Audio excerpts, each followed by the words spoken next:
The room was still, charged with the unspoken weight of confrontation. Lights glared down on polished wood, microphones hummed faintly, and every seat seemed to hold a spectator waiting for blood. Pam Bondi sat with her trademark air of superiority, lips curled into the faintest smirk, shoulders square as though the stage belonged to her alone. She leaned forward, ready to deliver another self-assured dismissal, convinced the moment would end on her terms. Then Jasmine Crockett spoke. Her voice didn't rise, it cut. The words landed with surgical precision, slicing through the room's silence like glass breaking on marble. Heads snapped up. Gasps escaped from corners where staffers and reporters huddled, suddenly alert that history was cracking open before them. Crockett's eyes locked on Bondi, unwavering, calm but electric. Bondi blinked, her smirk faltering ever so slightly. It was the kind of slip no one wanted to make under glaring lights, but Crockett gave her no time to recover. Each syllable that followed piled higher, a quiet indictment cloaked in clarity, tearing at the facade Bondi had spent years cultivating. What was supposed to be another display of Bondi's bravado had instead become the stage for her unraveling. The tension wasn't just in the air. It pulsed through the walls, ricocheting off every camera lens trained on the table. The audience shifted in their seats, some leaning forward, others holding their breath as though afraid they'd miss a single word. This wasn't theater. Yet it carried the weight of a Shakespearean undoing. Bondi tried to hold her ground, but the mask was slipping. The smug confidence that had carried her into the room now seemed brittle, one wrong word away from shattering. And Crockett knew it. You could see it in her composure, the way she delivered her line and then paused, letting the silence hang, daring Bondi to fill it. For a heartbeat, time seemed frozen. Cameras zoomed closer.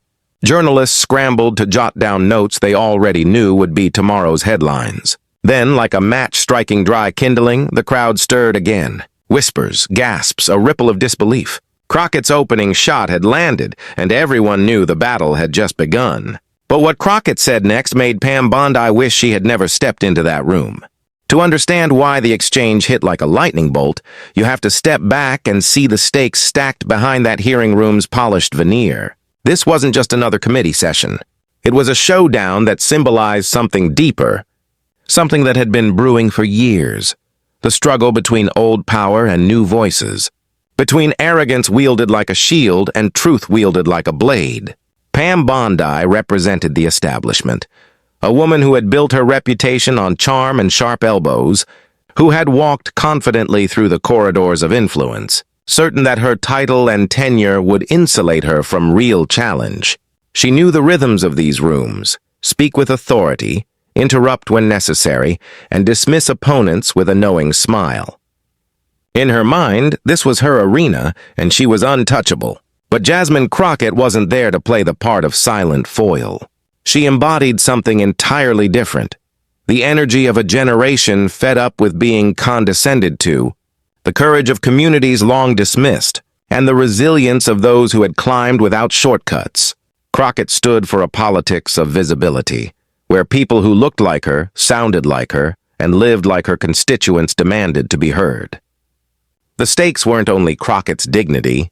They were about proving that arrogance would no longer go unchecked. As the cameras rolled, the symbolism deepened. Every viewer watching knew this wasn't just Pam Bondi versus Jasmine Crockett. It was the voice of the entrenched establishment sparring with the voice of unapologetic change. It was the arrogance of privilege colliding with the fire of lived experience. For the progressive audience at home, immigrants, young people, marginalized communities, this was personal. They saw themselves in Crockett's measured stare, her refusal to back down, her determination to let truth slice through spin, and the risk immense. In a political climate where perception often outweighs fact, a single stumble could be magnified, weaponized, replayed endlessly by critics. Bondi's strategy was simple. Provoke, dismiss, dominate. If Crockett faltered, if she lost her composure even for a second, the headlines would write themselves. Crockett crumbles under pressure. But Crockett's silence between words wasn't hesitation. It was power, harnessed and aimed with precision. This was more than a verbal sparring match. It was an ideological battle being broadcast to the nation, where millions would interpret the outcome as a verdict on whose America would define the next decade. Would it be the America of smirks and privilege, where confidence could mask hypocrisy? Or the America of truth spoken plainly, where even those in power were held accountable? Each second ticked by like a drumbeat. Bondi leaned in, tried to interject, tried to reassert control. Her words carried the usual condescension, the familiar performance she thought would earn approving nods from allies. But the audience wasn't nodding. They were leaning closer to their screens, sensing the storm gathering in Crockett's restraint. This wasn't just about Crockett defending herself. It was about Crockett defending the very idea that dignity doesn't bow to arrogance, that the tables can turn even when the odds seem insurmountable. And with every pause, every piercing look, she was drawing the line sharper and sharper. And just when it seemed like Bondi had the upper hand, the tables began to turn. To understand why the moment of silence in that hearing cut so deeply, you need to understand who Pam Bondi was and why her downfall carried such weight. She wasn't just another political figure making noise. She was a carefully polished product of privilege, a career built on confidence and the illusion of moral authority. For years, Bondi had perfected the art of the smirk. That subtle expression meant to signal she was always one step ahead, always the smartest voice in the room. It was that arrogance, wrapped in charm, that had defined her public persona. Bondi's rise had been paved with power plays and contradictions. As Florida's Attorney General, she positioned herself as a champion of law and order, a defender of so-called integrity. Yet behind the rhetoric lurked a string of controversies that told a different story. She fought against consumer protections that might have shielded the vulnerable. She stood proudly beside corporate interests, dismissing the cries of those left crushed beneath predatory systems. And perhaps most famously, she became entangled in a scandal involving a donation from Donald Trump's foundation, a contribution that critics said looked far too much like a payoff to keep her from joining lawsuits against Trump University. This was the essence of Pam Bondi's political identity. The rules applied differently when she was the one holding the gavel. The same mouth that spoke of justice had also been used to justify hypocrisy. She wore moral certainty like a tailored jacket, but when you pulled at the seams, the threads revealed something hollow underneath. Her arrogance wasn't incidental. It was intentional. Bondi carried herself as though the world owed her deference. She spoke with the cadence of someone used to being heard, not challenged. Those who tried to push back against her posture often found themselves dismissed with a raised eyebrow or a cutting laugh, the kind of mockery that suggested their voices didn't deserve space at the table. To her supporters, that sharpness looked like strength. To her critics, it was entitlement dressed up as authority. But perhaps what stung the most was her ability to frame herself as a victim whenever accountability closed in. She mastered the art of outrage, performative, camera-ready, and perfectly timed. When questioned on her decisions, she turned to indignation, insisting that the real injustice was in daring to question her motives. Her brand wasn't built on truth.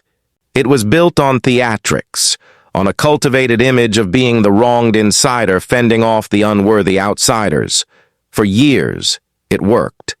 The system enabled her. Media platforms amplified her voice. Her confidence, though often misplaced, was rewarded. To many watching from the outside, Pam Bondi symbolized a broader sickness in American politics. The ease with which power cloaks itself in righteousness while quietly serving its own interests. She was, in every sense, the archetype of the polished villain, smiling for the cameras while stacking the deck behind closed doors. And so, when she entered the room to confront Jasmine Crockett, she carried that same smug certainty.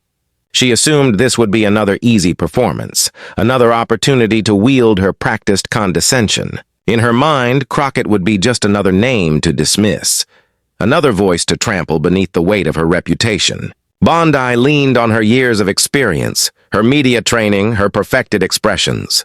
She believed that this stage was hers, as it had always been, but arrogance has a way of blinding even the sharpest performers. What Bondi didn't anticipate was that Crockett wasn't playing by the old rules. She wasn't there to bow or to let a smirk silence her. She wasn't afraid of the theatrics because she carried something far more powerful: authenticity. Crockett didn't come wrapped in privilege or hollow outrage. She came with truth, sharpened by years of struggle and refined by the grit of representing those who had been silenced for too long. Bondi had faced opponents before: reporters, activists, even other politicians, and always managed to dismiss them, sidestep them, or simply outlast them with her well-practiced bravado. But as the hearing unfolded, it became clear that this time was different. The veneer of control she relied on began to crack. Every word from Crockett landed harder than the last, exposing the hollow spaces behind Bondi's confidence. The irony was cruel. The very arrogance that had carried Bondi for so long became the rope tightening around her performance. Every dismissive gesture, every attempt to dominate the conversation only made Crockett's composure shine brighter in contrast. The smirk that once silenced critics now looked like a mask slipping under pressure. And for the first time, Bondi's theatrics seemed small, out of place, even desperate. This was the stage she thought she owned. But in reality, she was walking into a trap of her own making, one where her entitlement would be her undoing, and her confidence would curdle into humiliation. But Bondi had never faced an opponent quite like Jasmine Crockett. Long before Jasmine Crockett ever leaned into that microphone and made Pam Bondi's smirk vanish, she had already walked through fire. To understand why her words carried the weight of thunder in that hearing room, you have to see the journey that carved her into the kind of leader who doesn't just speak truth, she embodies it. Crockett was not born into the easy corridors of power. Her path didn't come lined with shortcuts, nor was it cushioned by privilege. She was the product of grit, the kind that grows when you are forced to fight twice as hard to claim half the recognition. In her earliest days, she learned what it meant to be overlooked, to be underestimated, and to be told subtly and directly that her voice belonged in the margins. Yet, rather than shrink under that weight, she sharpened herself against it. Her academic journey was marked by the same determination that would later define her politics. She earned her law degree not because doors swung open for her, but because she pushed through the ones that stayed locked. She studied with the fire of someone who understood that knowledge wasn't just power, it was armor. For Jasmine, the law was more than legal codes and courtroom procedures. It was a shield for the vulnerable and a sword against those who wielded arrogance as authority. As an attorney, she threw herself into cases that mattered less to the powerful and more to the forgotten. She didn't chase flashy headlines or lucrative contracts. She fought for tenants on the edge of eviction, for young people trapped in cycles of criminalization, for families navigating a system that seemed designed to grind them down. Every file on her desk wasn't just a case. It was a story. A life. A human being who needed someone unafraid to fight for their dignity. And Jasmine Crockett never flinched. Her entry into politics wasn't scripted by consultants or crafted in glossy boardrooms. It was born from necessity. She saw too many battles in the courtroom that shouldn't have existed in the first place, injustices that had roots in policy, in leadership that was absent or indifferent. She realized that if she wanted real change, it couldn't stop at legal briefs. It had to reach the very halls where laws were made. Crockett's rise was not meteoric. It was grueling. She ran for office against the odds, facing opponents who dismissed her as too fiery, too blunt, too unwilling to play the game by the old rules. And yet those very qualities became her strength. Constituents recognized something in her they rarely saw in politicians: authenticity. She didn't speak in polished sound bites. She spoke like someone who had lived what they had lived, someone who wasn't afraid to name injustice out loud even when it made the powerful squirm. That authenticity made her magnetic. People who had grown tired of empty promises and polished performances saw in Crockett a mirror of their own struggles. Immigrants, working-class families, young activists, and people of color looked at her and felt a surge of validation. Here was someone who wasn't just representing them, but was of them. She carried their battles on her shoulders, not as burdens, but as fuel. And then there was her sharp wit, a quality that would become her signature. Crockett wasn't just intelligent. She was incisive. In debates, in interviews, in the quiet moments when cameras weren't rolling, she had a way of cutting through spin with surgical precision. But what made her wit so devastating wasn't cruelty. It was the fact that it was rooted in truth. She didn't need to raise her voice or twist the narrative. She simply laid bare contradictions so clearly that arrogance crumbled on its own, calm under fire. That was another of her hallmarks. Where others grew defensive or cracked under pressure, Crockett thrived. It wasn't that she didn't feel the heat.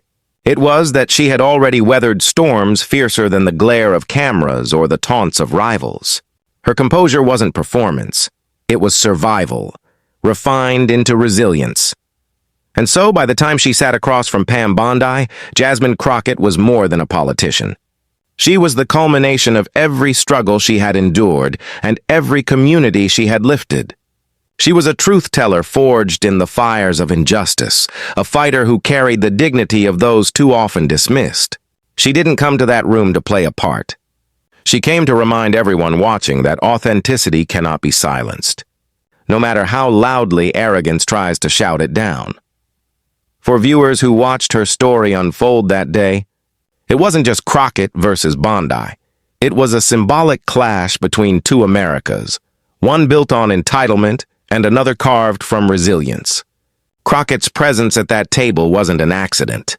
It was destiny written by every struggle, every courtroom battle, every late-night strategy session fueled by determination rather than privilege, which is exactly why this next moment felt like destiny. The first blows were verbal, but they landed with the sharpness of steel. Pam Bondi leaned into her microphone, her voice carrying the familiar cadence of superiority. She spoke not to engage, but to belittle, layering each sentence with sarcasm, weaving in that condescending lilt she had perfected over years of dodging accountability. Every word was designed to shrink Jasmine Crockett, to box her into the role of the rookie who didn't belong in the room. "You see, Congresswoman," Bondi began, stretching the title like it was an afterthought, "this isn't about feelings. This is about facts." She smirked, pausing just long enough for cameras to capture the smug curve of her lips. The tactic was obvious: interrupt, mock, dominate. It was Bondi's tried-and-true formula. She leaned back in her chair as if to signal that the performance was already over, that Crockett's rebuttal would be nothing more than background noise. For Bondi, the game was about control, about reminding everyone that she was the seasoned player and Crockett was the understudy. But Crockett didn't flinch. She didn't shift in her chair, didn't let the smirk rattle her. Instead, she listened, calmly, patiently. Her eyes never left Bondi's face. That composure itself became a weapon, unsettling in its stillness, because in politics, silence often screams louder than words. The tension thickened. Bondi pressed harder, her voice rising as she tossed out barbs disguised as questions, weaving in accusations designed to corner Crockett. "Do you even understand the constitutional implications here?" She snapped, tilting her head as though speaking to a student who had wandered into the wrong class. Laughter rippled softly from Bondi's allies at the table, a chorus meant to underscore Crockett's supposed naivety. And yet Crockett absorbed it all with the steadiness of stone. She didn't interrupt. She didn't rush. Her fingers tapped lightly against the desk, as though marking time, letting Bondi dig deeper into her own arrogance. Each insult made the contrast sharper. Bondi frantic and mocking, Crockett unshaken and deliberate. Spectators felt the pull of frustration. Viewers at home clenched fists, muttered under their breath, willing Crockett to strike back. But she didn't, not yet. She let the moment simmer, allowed Bondi to overplay her hand. And in that waiting, Crockett built suspense like a violinist, tightening the bowstring before the crescendo. Bondi, emboldened by Crockett's restraint, leaned in again. "With all due respect," she began, before delivering another jab that dripped with anything but respect. She spoke over Crockett, cutting her sentences in half, raising her volume to drown her out. Each interruption was meant to signal dominance, to remind the room who thought she held the upper hand.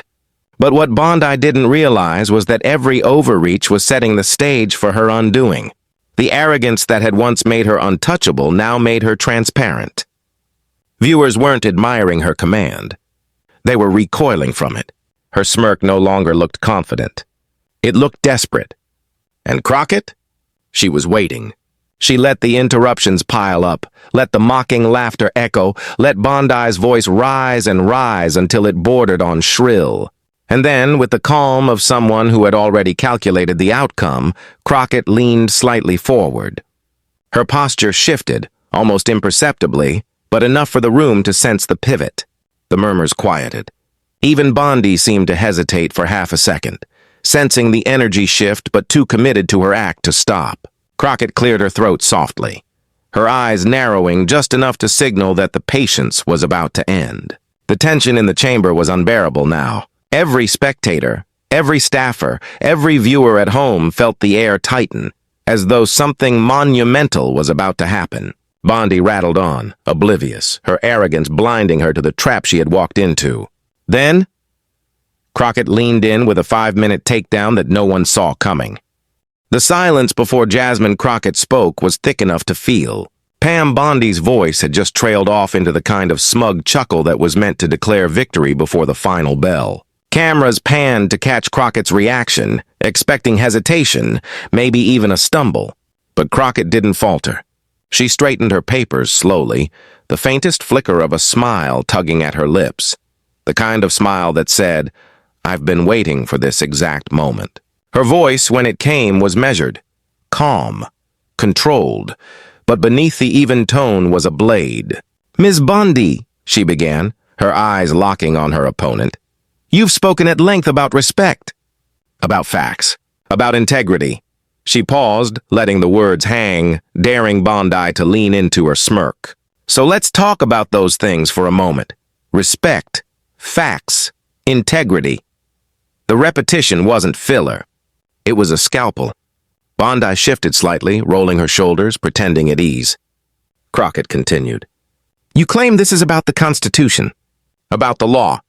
Yet, when you held office, you had no problem turning your back on Floridians when their consumer protections were under attack. You had no problem siding with corporate interests while working families drowned under predatory lending. And you certainly had no problem accepting a donation from Donald Trump's foundation while conveniently deciding not to join the case against Trump University." Gasps rippled through the chamber. A murmur spread across the audience like a wave. Crockett wasn't raising her voice, but every syllable hit with the force of a hammer. Bondi's smirk stiffened into something closer to a grimace, but Crockett gave her no time to respond. "You talk about facts? Those are facts. Documented, reported. Facts that every person in this room can look up for themselves. Facts that reveal not integrity but hypocrisy." Bondi tried to interject. "That's a mischaracterization." But Crockett cut her off without raising her tone. "No, Ms. Bondi, that's your record. And the difference between us is that I don't need to perform outrage to cover my tracks." The room stilled again. Crockett leaned forward, her voice dropping just enough to pull everyone closer. "You see, I didn't come into this chamber with the benefit of privilege or polished theatrics. I came here because I represent people who don't get second chances when the system fails them. I represent families who don't have the luxury of power to cushion their mistakes. And when I look across this table at you, I see someone who used their position not to protect those families, but to protect power itself."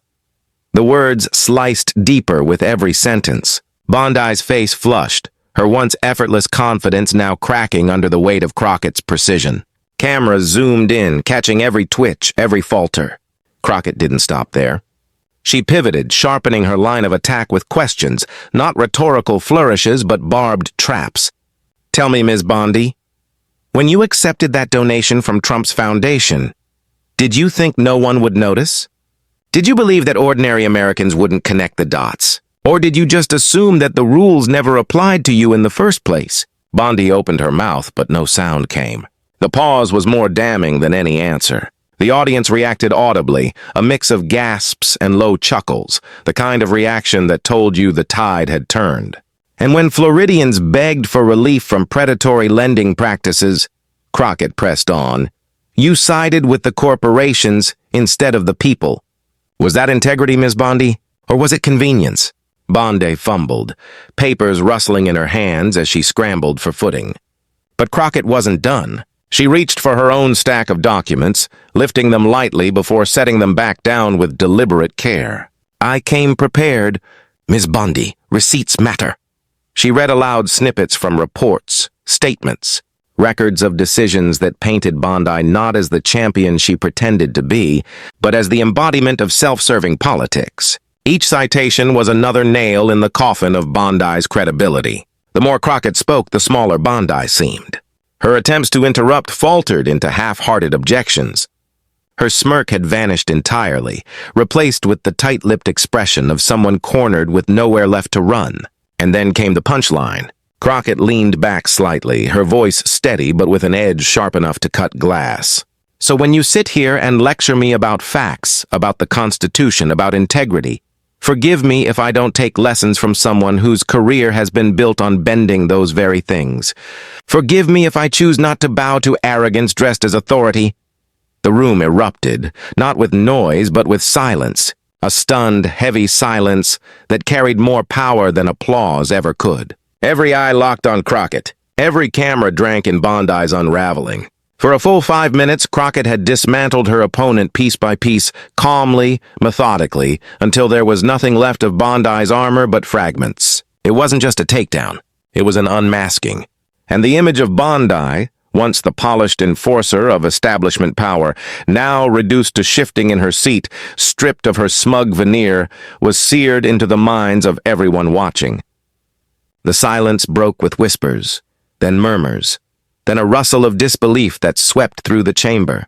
Even those who had come in ready to dismiss Crockett found themselves leaning forward, caught in the gravity of what they had just witnessed.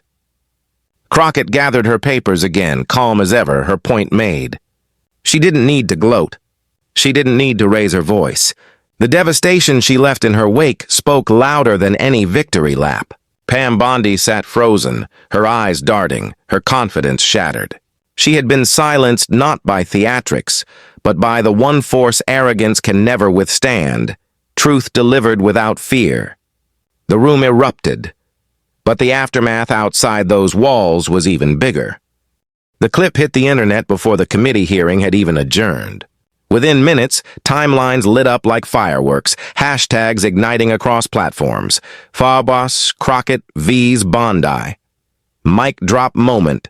Receipts don't lie. The video of Jasmine Crockett's 5-minute takedown began circulating at lightning speed, replayed, dissected, memeified, and shared by people who couldn't believe what they had just witnessed. On Twitter, one user wrote, "I've watched this 3 times already and it gets better every time." "Jasmine Crockett is the truth," another chimed in. "Pam Bondi brought smug. Crockett brought facts." Guess who won? Each retweet carried not just commentary but validation. People saw in Crockett's calm demolition the kind of courage they wished more leaders displayed. Memes began sprouting like wildfire. One showed Bondi's stunned expression captioned with, "When you realize the receipts are real." Another paired Crockett's line about arrogance with the famous Michael Jordan meme. And I took that personally. TikTok edits set the moment to dramatic soundtracks, violins swelling as Crockett leaned forward, bass drops landing exactly on Bondi's paling face. Commentators across the political spectrum couldn't resist weighing in. Progressive anchors hailed the moment as a masterclass in truth-telling. Even some conservative pundits, trying to downplay it, inadvertently spread the clip further by insisting Crockett was too aggressive, a critique that only fueled more defenses of her composure. Journalists clipped her sharpest lines for evening broadcasts, ensuring millions who missed the live stream would see the exchange replayed over and over. And the ripple didn't stop with pundits. Celebrities added their voices. A-list actors tweeted their admiration, musicians posted Instagram stories with the clip overlaid on their songs, and best-selling authors declared that Crockett had spoken for every person tired of seeing arrogance rewarded. One viral post from a Grammy-winning singer read simply, "Jasmine Crockett." Say her name. For Crockett's supporters, it was vindication.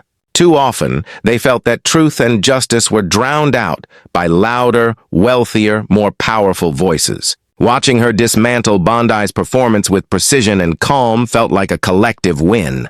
It wasn't just that Bondi lost, it was that Crockett proved that arrogance could be silenced, that facts still carried weight when delivered with conviction.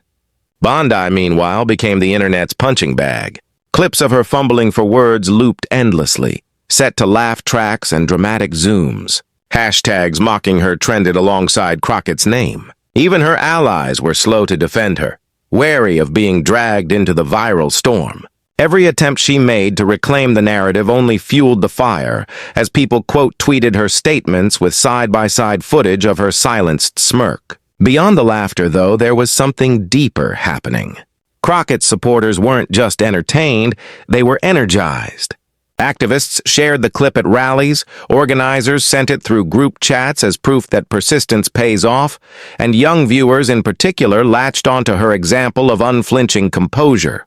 Teachers even reported students bringing up Crockett in classrooms, asking to replay the moment as if it were a scene from a movie. Even rivals took notice. Politicians who had once dismissed Crockett as a freshman firebrand now spoke of her with respect, if not caution. Allies saw in her a potential rising star, someone whose ability to cut through noise could galvanize a broader coalition. Quietly, strategists began to reassess the political landscape, wondering what this moment meant for future fights. For days, the numbers didn't slow. The clip topped millions of views, then tens of millions. News outlets declared it the moment of the week. Opinion columns framed it as a turning point, not just for Crockett's career, but for how truth-telling could break through in an age dominated by spin. And through it all, Crockett herself remained composed. She didn't gloat on Twitter.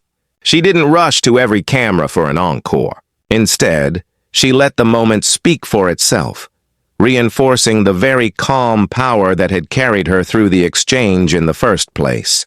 The message was clear. This wasn't just a takedown. It was a revelation. And people who had long felt invisible, dismissed, or drowned out found themselves seen in Crockett's words and vindicated in Bondi's silence. And yet the true impact wasn't just about Bondi. It was about something larger.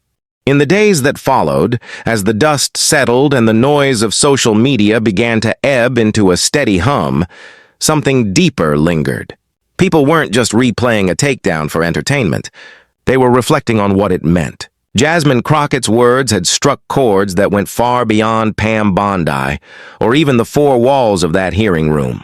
They resonated because they reminded people of a truth that often feels forgotten. Dignity defeats arrogance, and truth, when spoken plainly, has a power that no performance can match. Crockett herself framed it best when asked about the moment in a later interview. She didn't talk about winning or humiliating anyone.